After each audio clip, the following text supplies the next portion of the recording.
Hi, Renee. Hi, Crystal. Hi, Abby. This is Dr. Cairns with some verbal feedback to go along with the rubric.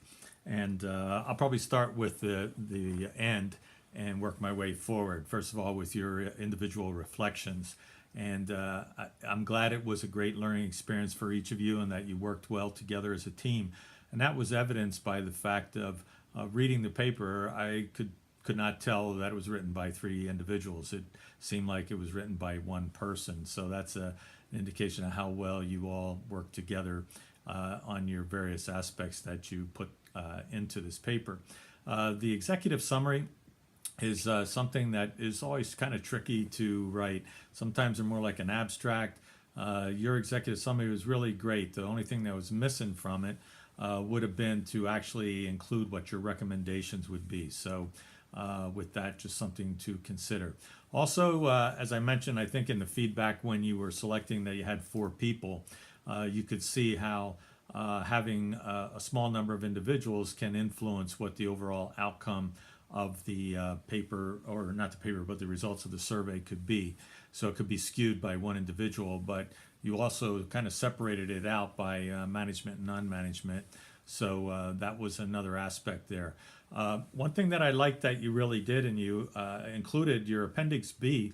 I would have probably pulled that forward and put that in the body of your paper in the text. And the reason for that is that as a reader, when you referred to see Appendix B, I had to go back and look at it. So it takes me out of your paper back to the index. But also, I'm able to look at that and some things pop out of it for me that I get curious about as a reader. And that is something that you can build on when you have that in the body of your paper. You don't have to write as much. You have the visual there that kind of speaks for itself, and you can highlight it. So when it came to your SWOT analysis and looking at the individual characteristics of purpose and leadership and rewards and other sorts of things like that, that also would lend itself to the use of a chart or a table. So something to think about in terms of when it comes to presentations or papers like this, that you make it able for someone to really follow.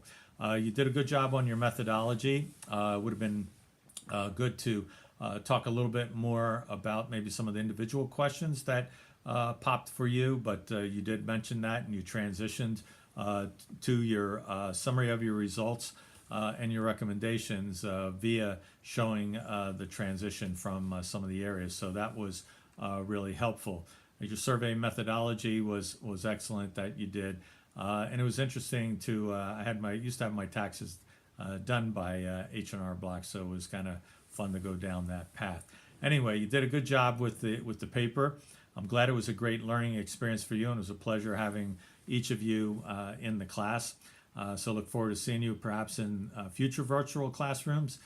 So see the rubric for continued improvement.